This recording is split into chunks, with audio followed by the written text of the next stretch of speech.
हर हर महादेव, जय भोलेनाथ। नमस्कार, मैं साधना पांडे मार्गदर्शन पे आपका स्वागत करती हूँ। दोस्तों, मैं बात करने वाली हूँ माता ब्रह्मचारिणी की। माता ब्रह्मचारिणी का स्वरूप काफी सौम्य है दोस्तों। और वैसे तो माँ दुर्गा एक है, परम शक्ति है माँ दुर्गा, परंतु इनके 9 दिनों में अलग अलग स्वरूपों की आराधना होती है। ये अलग अलग स्वरूप है क्या? ये माता का अलग अलग स्वरूप, अलग अलग इनकी शक्तियां हैं। असल में सभी शक्तियां इकट्ठी होकर के माँ दुर्गा है और उनसे निकलकर अलग अलग इन शक्तियों की अलग अलग आराधना का दिन नवरात्रि है। 9 दिन नवरात्रि में हम इन अलग अलग शक्तियों की आराधना करते हैं। वैसे तो देवी की आराधना आप एक तरीके से जैसे कर रहे हैं माता दुर्गा स्वरूप में कर सकते हैं, परंतु 9 दिनों में यदि अलग अलग देवियों की अलग अलग तरीके से आराधना करते हैं तो और भी अच्छा होता है। जैसा कि नाम से ही सुन रहे हैं कि माता दुर्गा के ब्रह्मचारिणी स्वरूप का आप अध्ययन पूजा करेंगे। माता दुर्गा का ये दूसरा स्वरूप माता पार्वती का उस समय का स्वरूप है जब वे तपस्या में लीन थी, भोलेनाथ को पति रूप में प्राप्त करना चाहती थी। तो उस स्वरूप को हम ब्रह्मचारिणी रूप में पूजते हैं नवरात्रि के दूसरे दिन। तो नवरात्रि के दूसरे दिन माँ को कौन सा भोग लगाएंगे?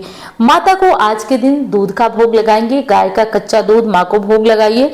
भोग लगाने के बाद आपको एक चीज का और ध्यान रखना चाहिए, वो भोग को जो है कहीं फेंका नहीं जाता है और दूध को आप जो है प्रयोग कर सकते हैं। कच्चा दूध है तो आप इसको जैसे कि आप पीना चाहें तो पी सकते हैं, थोड़ा ही आप रखिए क्योंकि उबाला वगैरह नहीं जाता है, तो ये चीज आप ध्यान रखिए। दूध से बनी हुई मिठाइयों का आप भोग लगा सकते हैं। माता के लिए आज आप चाहें तो श्वेत वस्त्र धारण कर सकते हैं, सफेद या तो फिर पीला। वैसे आवश्यकता नहीं है कि अलग अलग रंग आप धारण करें, आपकी टोटल इच्छा पर निर्भर करता है कि आप क्या पहनना चाहते हैं। यदि दिनों के अनुसार पहनना चाहते हैं तो सफेद और हल्के क्रीम कलर पीले रंग के वस्त्र आप धारण कर सकते हैं, और नहीं तो लाल रंग का वस्त्र जो है सर्वश्रेष्ठ होता है देवी आराधना के लिए, विशेषकर सुहागिन महिलाएं और कन्याओं के लिए। कन्याएं यदि इस तरह की पूजा, आप इस तरह के वस्त्र पहनकर, लाल कलर के या पीले रंग के वस्त्र पहनकर माँ की आराधना करती हैं तो कुंवारी लड़कियों का शीघ्र विवाह का योग हो जाता है। एक उदाहरण देती हूँ, जैसे आपको कात्यायनी मंत्र का जप कराया जाता है तो बस सिर्फ लाल और पीले 2 रंगों का, क्योंकि रंग अपने आप में बहुत ज्यादा सकारात्मक है। बाकी दिनों के अनुसार मैं वस्त्र बता रही हूँ, आप पहनना चाहें तो पीले रंग के, हल्के पीले रंग के, बहुत गाढ़ा पीला रंग नहीं, और सफेद रंग के वस्त्र, आप इन रंगों का वस्त्र पहन सकते हैं। सुहागिनें सफेद रंग के वस्त्र से परहेज करें। दूसरी चीज है दोस्तों कि इन देवी की पूजा करने से आपका चंद्रमा मजबूत होता है। मानसिक रूप से किसी परेशानी के शिकार हैं आप, दिक्कत में हैं, तो आज देवी की आराधना करने के बाद सफेद चीजों का दान करिए, इससे आपके चंद्रमा मजबूत हो जाएंगे। माँ के साथ संबंध अच्छे नहीं है तो भी सफेद चीजों का दान करिए, सफेद वस्त्र का, दूध का, दही का, मतलब सफेद चीजों के दान से ये देवी प्रसन्न भी रहती है, देवी ब्रह्मचारिणी, और इससे आपके जीवन में आने वाली कठिनाइयां समाप्त होती है। आज के दिन देवी का छोटा मंत्र है ओम ऐं नमः। इस मंत्र का जप कर सकते हैं, या फिर ओम, बहुत सारे मंत्र हैं, नवार्ण मंत्र तो सर्वश्रेष्ठ है, तो इसका जप भी आप कर सकते हैं। अब बहुत सारे प्रश्न आएंगे कि दीदी हम तो ऑलरेडी कोई मंत्र जप रहे हैं, तो फिर ऐसे में दिनों के अनुसार जब मंत्र जप सकते हैं, तो देखिए बिल्कुल अनिवार्य नहीं है, बस उस स्वरूप को आप याद कर लीजिए। तो माता के उस स्वरूप को आप याद करिए और इस मंत्र को आप 1 बार, 2 बार, 5 बार, 11 बार इस तरह से आप जप सकते हैं। ठीक है, इस तरह से जप कर आप देवी की पूजा आराधना कर सकते हैं। अब अगली चीज है दोस्तों कि ये देवी ज्ञान और वैराग्य की देवी है।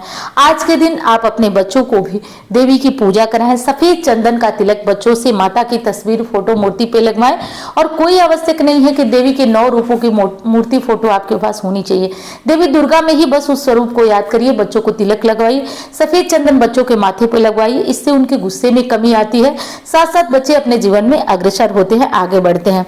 ये काम आप लोग कर लीजिएगा। और हाँ दोस्तों, वीडियो पसंद आ रही है तो लाइक जरूर करिएगा, चैनल को भी साथ साथ सब्सक्राइब करिएगा। इंस्टाग्राम, फेसबुक में मुझे फॉलो करना चाहें तो कर सकते हैं, और जो नंबर आप देख रहे हैं केवल और केवल वही मेरा नंबर है जिसपे आप कुंडली दिखाने के लिए संपर्क कर सकते हैं। माता पार्वती ने इसी स्वरूप में भोलेनाथ की आराधना किया था, और कठोर आराधना जिसे हर कोई जानता है, जग विदित है ये बात कि माता पार्वती ने कितना कठोर तप किया था भोलेनाथ को पति रूप में प्राप्त करने के लिए। तो देवी का ये स्वरूप जो 9 दिनों में आप आराधना करते हैं ना, यूं ही भूल जाने वाली बात नहीं है। एक एक स्वरूप हमें कुछ सिखाता है, जिसमें ये स्वरूप हमें सिखा रहा है कि देवी की इस स्वरूप में आपको त्याग और तपस्या की आवश्यकता है।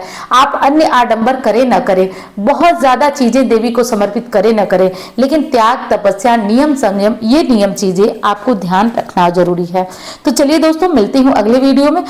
हाँ, एक चीज और मैंने बताया, मंत्र भोग बताया, भोग बताया, रंग बताया, उपाय भी आपको बता दिया।